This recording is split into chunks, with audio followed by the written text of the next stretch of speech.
In this week's discussion, Keith, Mike, myself analyze the upcoming Detroit mayoral election, focusing on the surprising rise of two candidates, Mary Sheffield and Pastor Solomon Kinloch.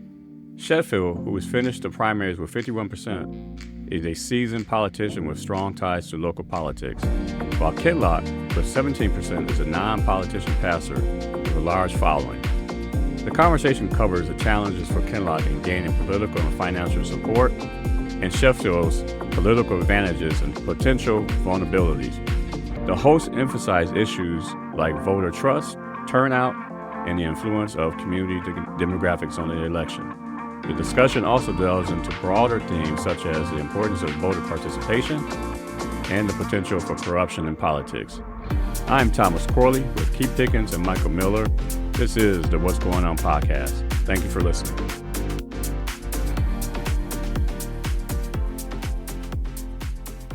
What's going on, Keith Pickens? Hey, TC, what's going on? Hey, Mike, what's going on, bro? Hey, Keith. Hey, Tom. How you guys doing? Doing good, man. It's hot here in the Motor City area. It definitely is. I'm not complaining. So there were 9, and now there's 2.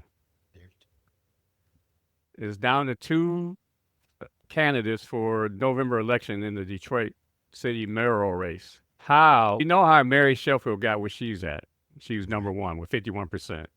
And if you add up all those other numbers, those guys wouldn't beat her if they were running the race at that time. Collectively, they couldn't beat her. Collectively, they could not beat her. But now it's down to 2. The question is, how did a non-politician beat all the other politicians?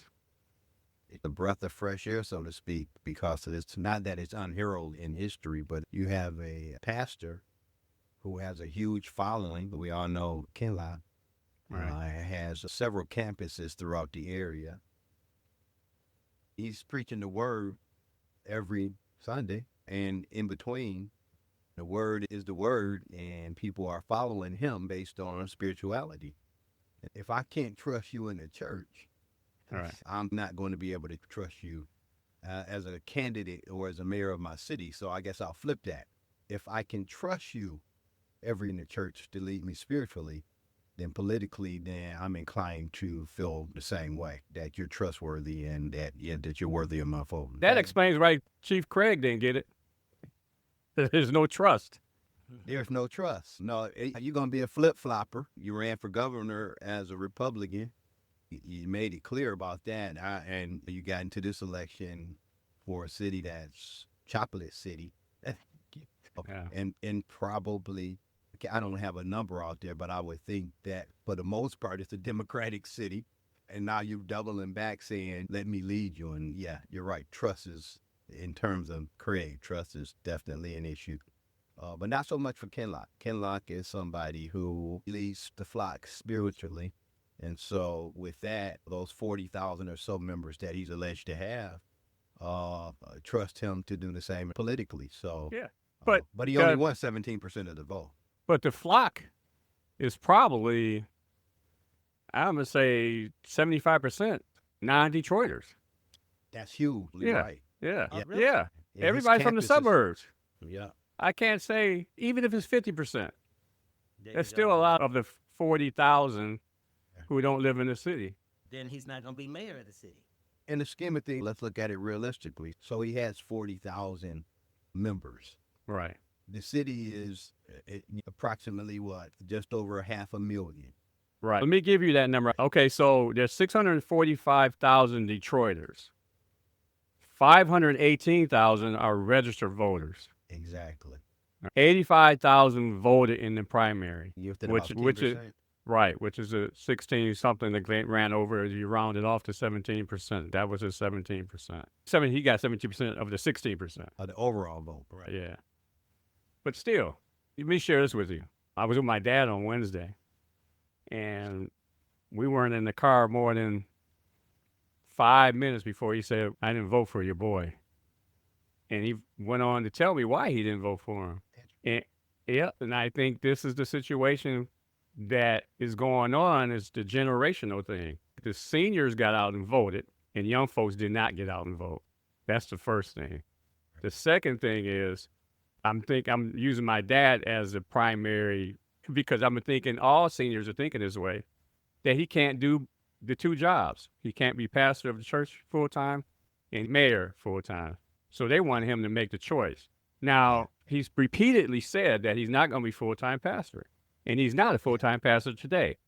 But that is the perception. He said he would turn it over to his administrators to have. Yep. How he does it in the first place, beyond politics, is beyond me. But, running through all the campuses? Oh, my God. That's the energy of Tom Corley. But that being said, that is a big issue. And then some people go so far as to say, keep church and state separate. There are those who firmly believe that.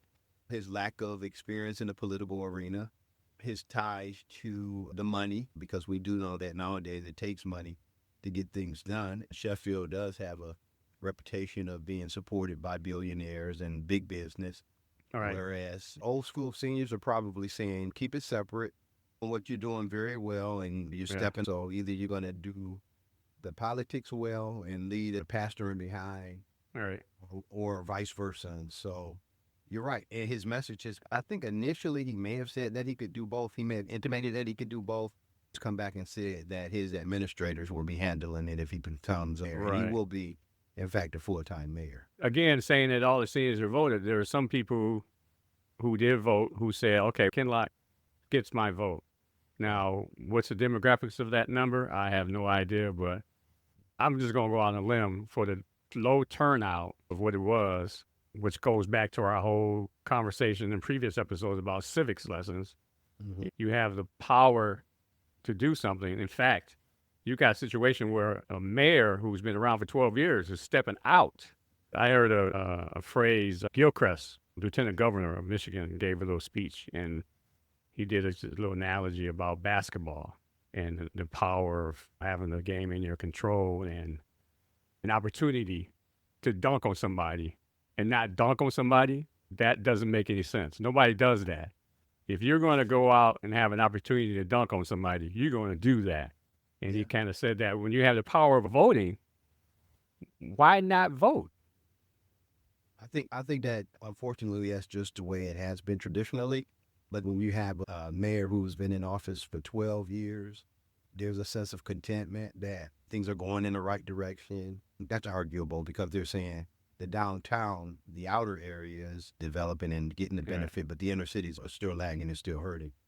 But all the candidates are saying the same thing. They're all saying they're going to take care of the neighborhoods. But the thing is that Kinloch, he rose to the top from going from the bottom.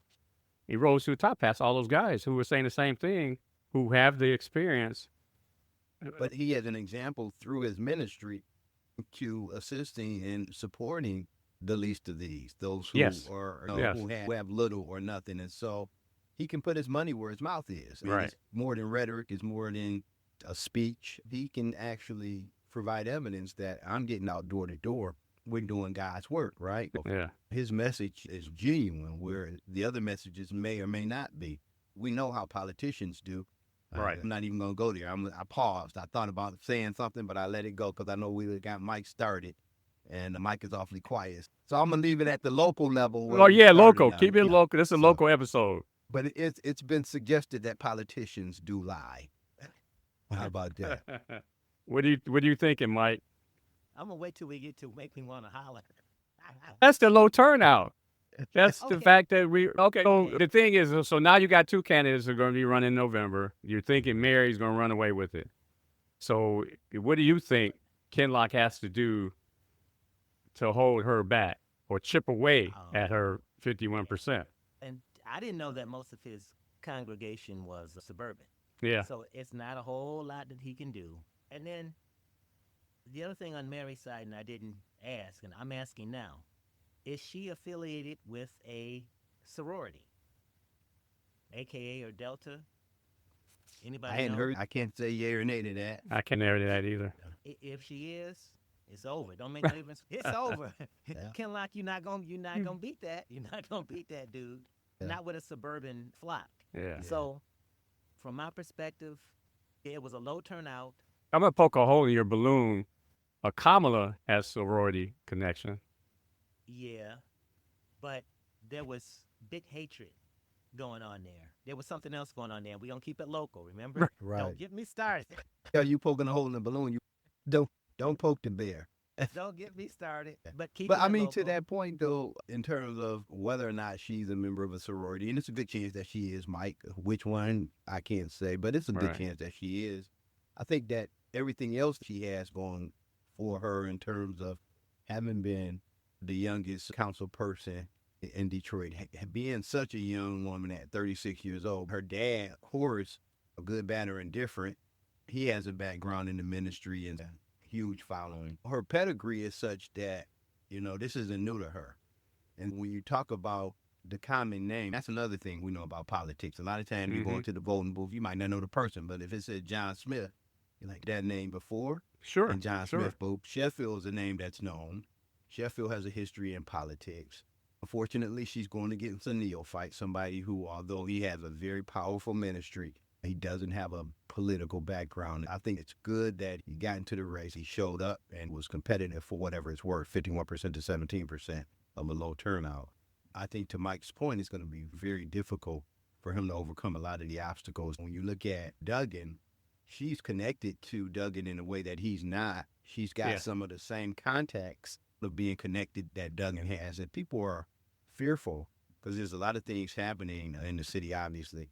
They're fearful that people are going to dial back because Duggan's no longer in place. And so having her in place gives them the thought that we still got a chance to continue to go forward. Where with Kinloch, it's like starting all over again, per se. And then he's not even talking about the outskirts of the businesses and so forth, so much as he's talking about the communities, which is where his base is, which is where he's done most of his work, and which is where he's had success. And he's got a tough road to hoe, but it's not impossible. Right. He's even said that he believes in miracles. He should, and so it could be a miracle.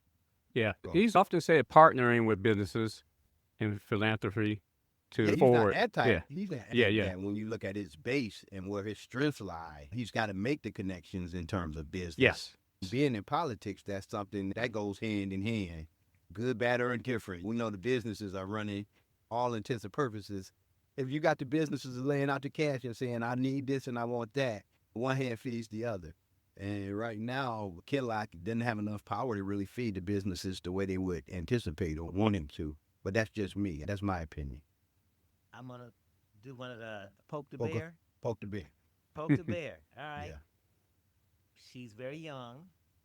She has some connections. Well-known name. Have we heard this story before? Well-known name. He was young. Yeah. I'm not saying. I'm just saying. I just read an article that made that same analogy. I'm not saying. I'm just saying. Mike, you always on top of it, because basically what that article said is the strength that she has could also be her weakness, particularly if you line it up against that other well-known person who did a little bit of time and now is out, was pardoned Trump, okay? I thought you were talking about Dave Bean. No. Oh, man. Well, you said But you know well-known what? name. You But said well-known name, so I was like, Dave could dunk, though. That's right. He sure did. But Yeah. just like you said, you got to give every person their own chance. Yeah. And I've always said and always will say, absolute power corrupts. Power corrupts absolutely. he's been saying that for the 20 saying that. At least. I'm not If saying I could all remember corruption is I can't bad. remember where he pulled that from, I'm the credit, and he's It's absolutely definitely right. not me. I'm not saying all corruption is bad. I'm not saying that. All I'm saying You mean you're not saying all power is bad, because right. corruption I'm on not- its face is corruption is bad. bad. There you go. Corruption is bad. But what I'm saying is, when you do corruption correctly, Correctly. I'm just gonna say it. Look, we in a real barbershop conversation, right? Okay, Right, yeah. So I'm gonna say it. I'm gonna say Say it. Go ahead. corruption can be done correctly. When I say that, everybody gets their piece. Everybody Yeah. gets what they're supposed to get. And Yeah. we've seen that happen. Yeah. We've seen that happen, especially here in the metro area, Southeast Michigan specifically, where there was corruption, but nobody complained because everybody got what they expected. Street lights were on, garbage was picked up, your streets were clean. Every person from the top to the bottom got their envelope. Yeah. Is that when the And Teamsters that's was all running things? that's all they wanted was their envelope. Mike, is that when the Teamsters were running things? Yeah. And I'm talking about all the way down to the man on the street, but to the worker. Everybody, whatever it is they were supposed to get out of that deal, they got. Right. And we were all happy because our streets were clean, our garbage was picked up, our lights were on, the roads were fixed. I'm going to say that again. The roads were fixed. It is what it is. People are people. And it's one thing I've learned on this earth, as much as I want to see the good in people, and y'all know I do, but Yeah. I've been corrupted. I have been jaded like you wouldn't believe. I have learned one thing. When everybody gets what they're supposed to get, everything still works. So if you can't stop corruption, and you can't, look at everything. Look at the country in the whole. You can't stop it. If everybody gets what they're supposed to get, okay, everybody's happy. And you just go on about your business. And that's all I'm going to say about that. I'm going to leave it alone. That's it. That's it. Growing up in this area where the auto industry was very strong, money fell out of trees. Corruption was everywhere. It is what it is. So But it between was the two, control. right? So between the two candidates that we're looking at, you've got a minister who, as I stated from the onset, people trust him because the word is the truth and the truth is the word. And so if you're a flock and you're following, then you trust that person. I don't think in most cases you want to even think about your spiritual leader as somebody who's corrupt. Maybe No, that's not. So they're you not got him on corrupt this going hand, in. and you Right. can say, "Going in." I understand. Still got to get Right, out. going You still in. got an envelope after it's all said and done. Huh? And you got another one who, like you said, he has a background. Her dad had some issues, even though he was a clergyman, and so there's a bit of a stain based on that. She has ties, business ties or relationships. I don't know. No, they're not But corrupted. I do know that when you get it at that level, the potential to be corrupt, because people are going to want favors and they're going to give favors. Oh, yeah. But the decision has to be made between those two. And I think that because of her political past and the fact that she's been out there for a while in terms of a public figure, specifically locally in Detroit, that bodes well for her. That does not mean that there's anything bad about No. Kinloch, Yeah. but talking about voting and putting somebody in office, that person who's the most popular typically is the person who has the edge. But in this case, I think that she, just by the nature of her being a politician and one that has I think, fairly good reputation overall, although I've seen Absolutely some good criticisms of her since she's running for mayor. Yeah. I think her chances are great. 51% of a low turnout. Tom said if you add up all the votes of the other 8 candidates, and she still wins. Absolutely. Right. I'm just going to say, Mary's going to win. Mary, they're going to come after you. The feds are going to come after you. What? We were just talking about absolute power and how it corrupts. Right. You got to be really careful. And I'm sure she has the skills. She's been around. But I can guarantee you they're going to come after her. They will look for stuff. Oh, they You always understand? do, though, Mike. Detroit is the largest commercial truck crossing for international commerce in the United States. And we're about to open up a second bridge. Yeah. Who do you think the fascist in chief wants running this? He just federalized DC. Washington, D.C. He just took over D.C. Yeah. What makes don't think it won't happen for any reason. Yeah. He said it's because of crime. Yet crime is down 52% over the last 2 years Yeah, in right. D.C. Right. So it's not because of crime. No, we know that. Thank you. So Yeah. whatever lie he comes up with about Yeah. taking over Detroit, that's what it's going to be. Yeah. And that's why I'm saying, Mary, just be real careful because they're going to look at any reason to come after you. Yeah. They're not going to let the largest international crossing for commercial traffic in the United States be run by black people. That's not going to happen. Not Well, under you this racist pig. He just moved President Obama's I portrait know. To the back. to the back. You can't even see it when you Well, hey, walk through. where the It reminds me servants- of the Egyptians Where the cutting off servants, the noses of the we're thing. in our time. Where the servants. Uh, I hadn't heard that. Yes, yeah, where the Tom. sir. It Mm. reminds me of when the Egyptians cut off the noses of those statues because they didn't want people to know that black people ruled Egypt for thousands of years when the Kush ruled Egypt. Right. They cut those noses off those statues so you wouldn't see those wide black noses. Right. They cut off them lips. They cut off. That's right. I think, Mike, I'm going to take a turn towards optimism right now because there are still checks and balances. There are still judges, federal judges throughout the states who can make rulings. Now, what happens is if it goes up to the Supreme Court, they're facilitating this whole dictatorship thing. And we weren't going to go national, but I'm just going to say that in response to what you just said. So I have to believe that because they really look at everybody and some they look the other way. But they're going to be looking at her. And as long as her steps are in order, or Kinloch order his steps, whoever, Right. then I think that you really going to have a legit reason. They're rewriting the law as we speak, but just Making it blatantly up breaking the as law. they go. They're making it up as they go along. But to that end, what he did in Los Angeles, bringing the troops in, what he's doing now, so he's slow walking it, and he's still got, 3.25 years to go. Right. At the end of the day, there's people out there who are putting in lawsuits every time he tries to do something. As long as the feds in those locations say, hey, this is not going to happen, then now it's on him to take every case that he loses up to the Supreme Court. Now, that worries me because I know the Supreme Court is slanted, period. So that's not a check and balance, really. But we still have some small checks in place to kind of slow that tide of what he's trying to do. Because Mike, if he could snap his finger and get it done, it would be done. Because it's already authoritarianism. If you guys are not keeping count, that's city number 2. Did L.A. He's doing Right. D.C. Now, He did it. He did it. And now so it's 2. All right, bring it back to the ranch. Somebody. all right, That's since what we're in I the was trying to barbershop, do. Real quick, I got a question. What is Yeah. happening with Clarence Thomas? Am I wrong? I could be. But I haven't heard anything he- about his. Huh? Is he moving to the I left? haven't heard any. Oh, They said that he was on some type of permanent leave, something. oh, really? No, I hadn't heard. I didn't get the whole gist of the story, and that's why I was asking. What Permanent is happening with leave? Clarence Thomas? I hadn't don't know heard. if it's Wow. permanent, but he's Yeah, on, no, but I know what you're saying. it's a Yeah. long.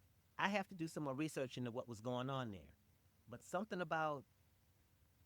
Oh, I don't even want to say it. Let's All bring right. it back local until I know what I'm talking about. All right. I have to get some more research on that. It goes to what you were saying about the checks and balances. Our last bastion of checks and balances when the courts and the Congress won't do their job is the media.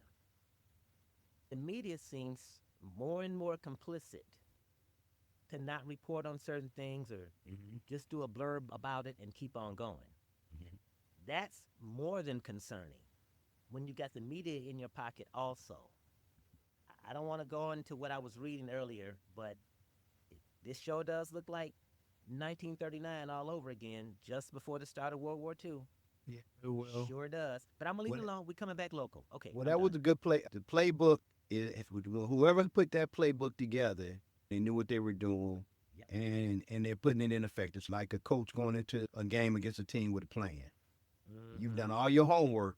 The Lions have been good the last couple of years, and they annihilate basically that playbook that they have, and it's like a shotgun. It ain't a single shot. The pellets are slow.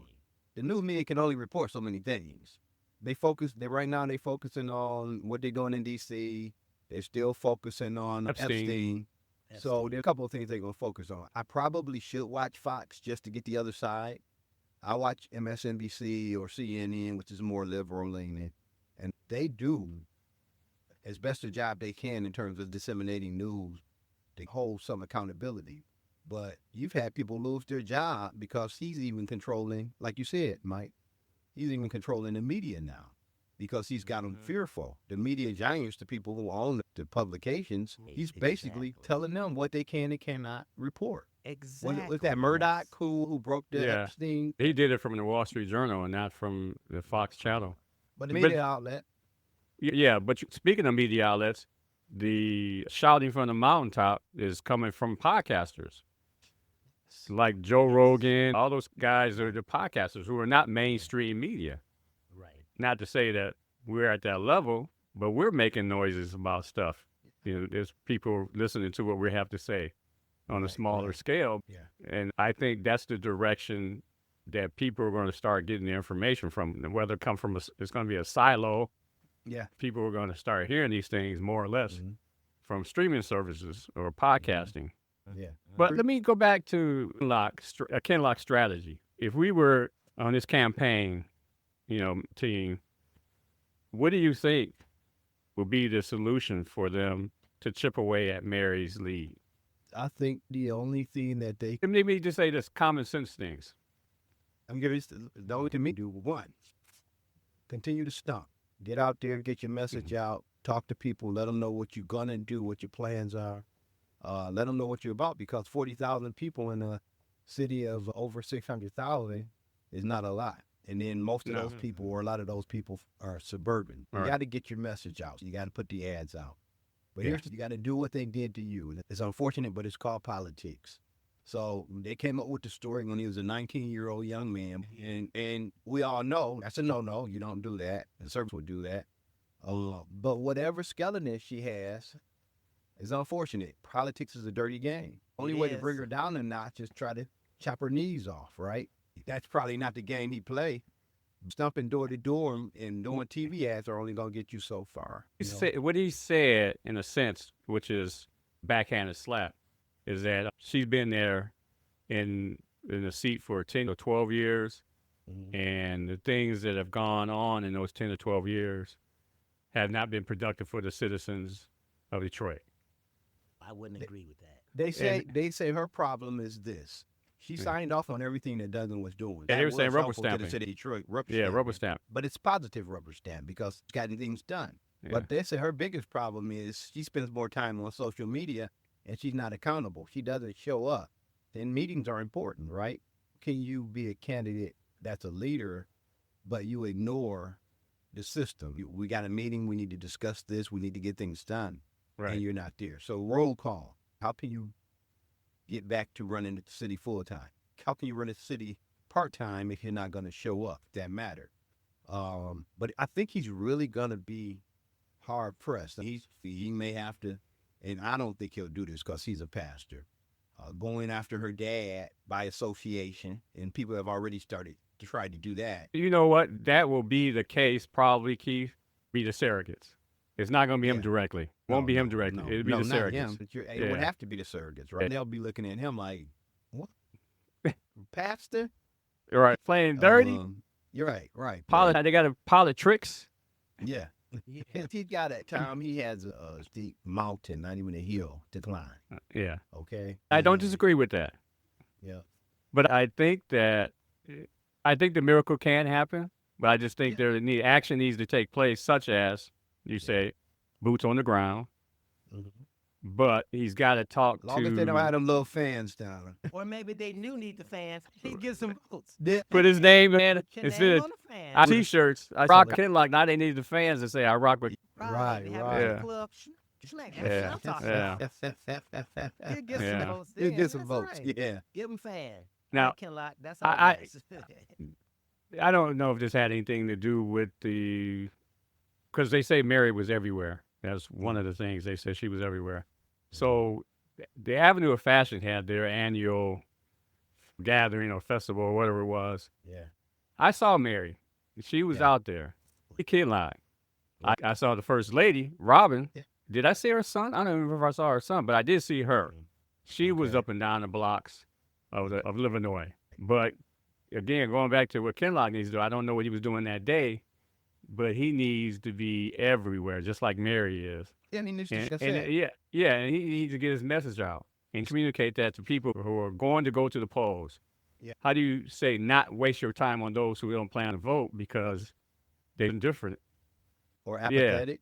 Yeah. Either of the two. It has some certified posters who can really make presumptions about what the turnout is going to be. So you can't afford to not have your message go out like a shotgun pellet, right? You need everything because, one, you only got so much time, and two, you need to get the news out to as many people as possible.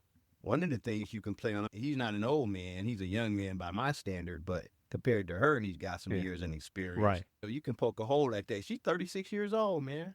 Yeah, I didn't know that. She looks 36. young. I just assumed she was young, but I didn't think much of Yeah. it. But now to that point, Keith, of messaging, may need to invest in a national campaign type person.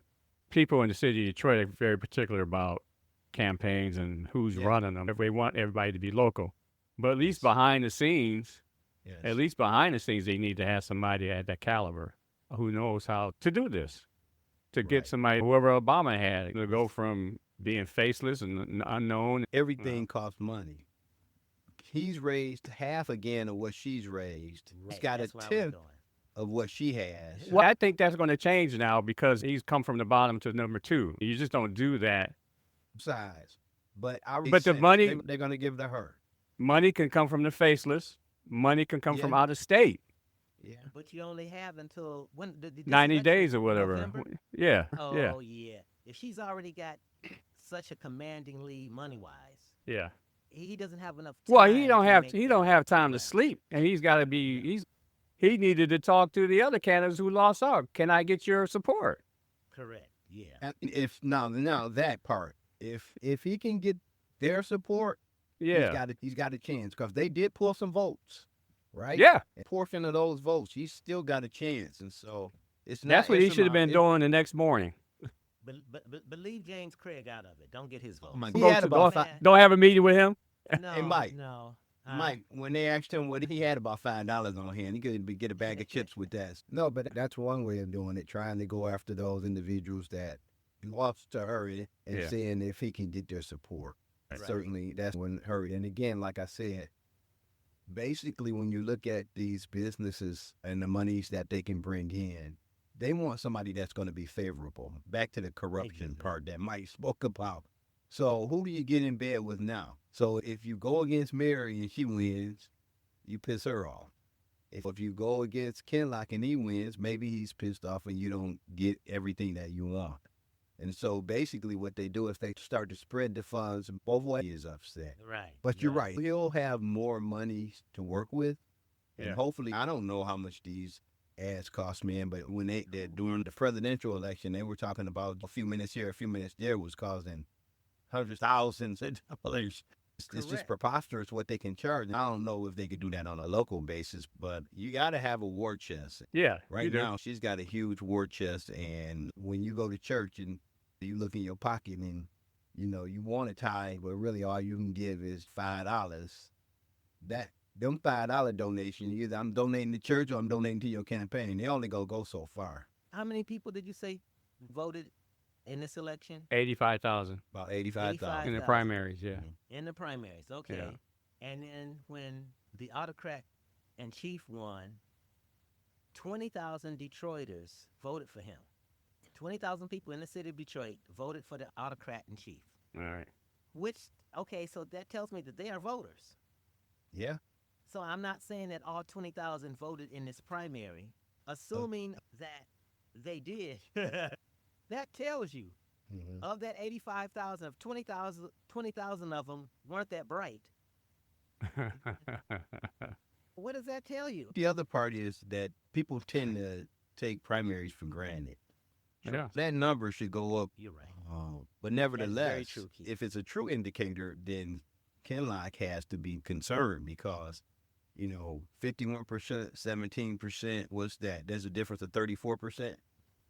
You got a lot of making up to do. All right. You got a lot of making up. Can it be done, Mike? Yeah, but I doubt it. And not in No. 90 days. Not with What's- the way that Detroiters vote. Possible, but mean? not probable. Yeah, correct. Possible, but not probable. There you go. Unless he comes out with something major on her, and I don't know. I doubt that she has anything major on her. but Right. It'll I come would out in doubt that. October. That's when Yeah, everything yeah. happens. It happens in October. It Correct. could shut If- down a campaign. Yeah, if there is Yeah. something, then he's gonna have to go there, and that's the only way he's gonna win. All right, gentlemen. We didn't much say anything about save the children because then we'd be going back to our civics lesson. No, the save the children part, I would say, children, look at what your parents are doing, and don't do that unless they're And don't voting. do that. Yeah. Unless they're voting. Learn about the Yeah. candidates for yourself when it's your Yeah. time to vote. number one, participate. Oh, in I like that, democracy. Mike. I like that. That's number one, participate. Yeah. Democracy takes participation. Mhm. Learn for yourself about the candidates. Don't just take anybody's word for it. Learn about them yourself, and then vote, and go from there. Things not gonna always go your way, but at least you participated. You know the process. And if you don't vote, Right. Apathy is a recipe for disaster. Correct. It's definitely something that will ultimately lead to the demise of democracy. I would 'Cause tell the without children, participation, there is no democracy. and so that's what people have to be mindful of. It was really sad to see the turnout. Historically, it probably was anticipated based on prior records. Right. But yeah, to they be- forecasted between 15 and 18%. Now, we need and they were right on point. Yeah. So I have to be more passionate. And people right now in this day and time, the turnout should be, everybody should turn out because we should be afraid. Yeah. So And there, that's- nobody should be sitting on their hands. No, at home. correct. And you Don't- can, Right. and they have absentee ballots Yes, now. thank you, Keith. Yeah. Don't be afraid to vote. Don't be afraid to make a wrong choice. Right. Just make a choice. And then if it's the wrong choice, you'll know, and you'll know not to do that again. You'll know to do more Slap on the research. hand, right? Oh, no, I You'll can't know do to that. more Yeah. research of Learn the by person doing, that right, you Mike? vote. Right. Absolutely. But like you said, democracy takes participation. Don't be afraid to vote. Just do it.